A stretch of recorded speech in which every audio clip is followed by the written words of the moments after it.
The following are 7 steps to completely turn around your financial position. Step 1. Take stock. Before you think about where you're going, you need to know where you are.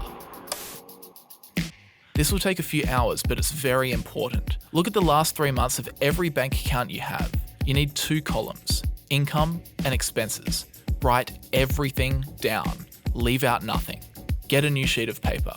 Now, for income, calculate how much you've made over the last 3 months from every different income source you have. For expenses, group them into these categories: housing, transport, insurances, utilities, groceries, takeaway, healthcare, subscriptions, clothing, communication, leisure. Know where your money comes in from and understand exactly which categories it flows out to.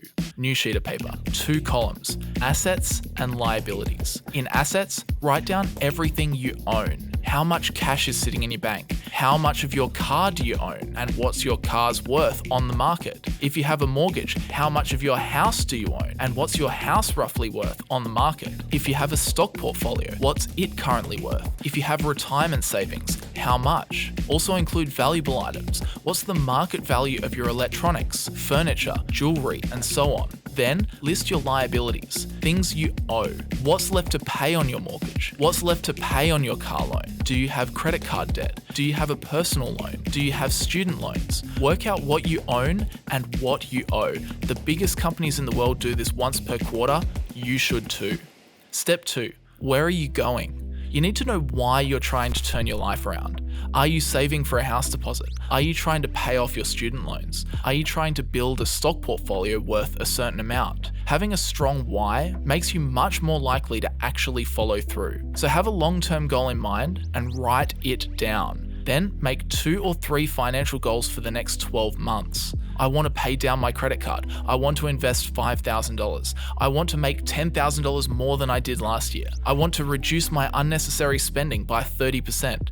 These goals will be different for everyone, so think about what you want to achieve in the next 12 months and write it down. Now stick this piece of paper in a place where you'll read it every single day, and then read it every day. That's the first part of your routine. You now know where you are and you know where you want to be. Next up, the challenge of building the habits to get you there. Sort the rest of your life out. Sleep between 7 and 9 hours every single night. Focus particularly on waking up at the same time every morning, regardless of the time you went to bed. For bad sleepers, doing this and avoiding daytime naps will fix most people's sleep habits quite quickly.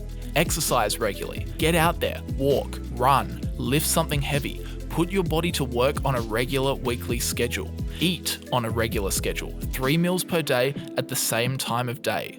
Work on a regular schedule if you can. Clean on a regular schedule. Relax on a regular schedule. Anchor your body and your mind to a routine. Becoming a master of your own time proves to your subconscious that you can and will do the things. Once you have your schedule in order, you can start to add the extra habits you need to achieve your financial goals. Step 4 is discipline. Now that you're on a routine, you need the discipline to stick to it, the discipline to stay in rhythm, and discipline to add a little bit more to what you already do. This is challenging, but there is a powerful hack to stay on target. Find a friend and make a Ulysses pact. This is where you both commit to an actionable goal. Say 30 minutes of daily exercise, no nicotine, reading 10 pages per day, but also commit to a significant cost for failure. I know a vegetarian that made his punishment eating a steak. Sure enough, he showed up every day and in a few months he hit his goal no problem. Now your goal is to commit to setting aside 20 minutes per day, 5 days per week, for the next 12 months to pursue your financial goals. Your punishment is up to you, but it has to be big and it has to be something you really don't want to do. Legend has it the Vikings burned their ships once they landed to invade. Xenophon the Greek backed up his entire army against a cliff face. Now check in with your friend once per week. You need to keep each other accountable, and you must do the punishment if you fail. Congratulations, you've just committed to roughly an hour and a half of self-improvement each week. In 12 months, you will have spent 3.6 days of the year just on self-improvement. Step 5 is learn. One of the first priorities with your 20 minutes per day is to learn the skills you need to achieve your short-term financial goals. A lot of this will come down to reading. Start by reading these 5 books in this order: How to Win Friends and Influence People, Never Split the Difference, Rich Dad Poor Dad, The Dando Investor, and Rule Number 1. If you read these 5 books, you will learn how to be likable, how to impress your friends, colleagues, clients, and even your boss. You'll understand how to accelerate your financial progression and work towards escaping the rat race. You will learn how to keep in control of your budget and how to snowball your savings by rational investing in the stock market. These books helped me, they will help you too. Once you've read those 5 books, you've got your baseline knowledge. Now, use your 20 minutes to get more specific.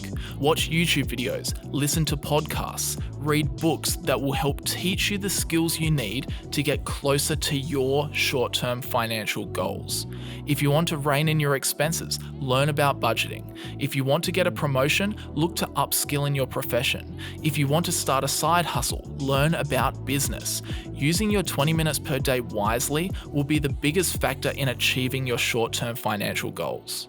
Step 6 is invest. Once you've done the baseline reading and you've learnt the skills you need for your specific short-term financial goals, it's time to get your wealth growing on autopilot in the background.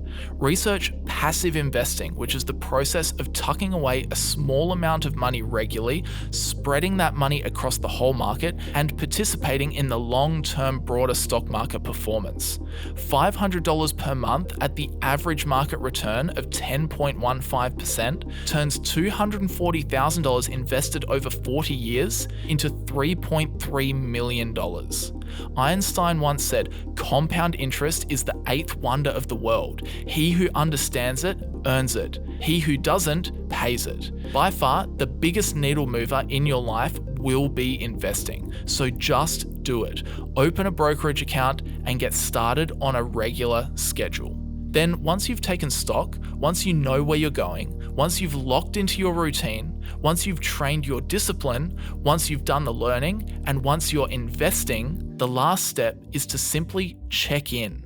You've done the steps. Now train yourself to just keep at it. Check in on your bank account every week. Check your credit cards. Check your investments, but do this less regularly, about once every 3 months. Once you've taken the steps to turn around your financial life, you have to make it a habit to keep checking in. What's the use if you do all the work and fall off the rails in a year from now? Remember, it's a long-term game. It's all in the routine. It's not exciting. It's not a get-rich-quick scheme, but it will work if you stick with it. So make that mental commitment. Put the reminders in your phone. Devote 5 minutes every Monday to checking your treasury. Stay focused, stay consistent, stay the course, and you will be rewarded. They are the 7 steps to turning around your financial life. If you're looking to start this year out on the right foot, consider joining me for our 6-week intensive stock market program. Our first live call starts on Sunday, January the 14th. In addition to helping you start investing, it also supports the channel and helps us be less reliant on sponsors. Sign-ups are open now, but they are limited to 100 people.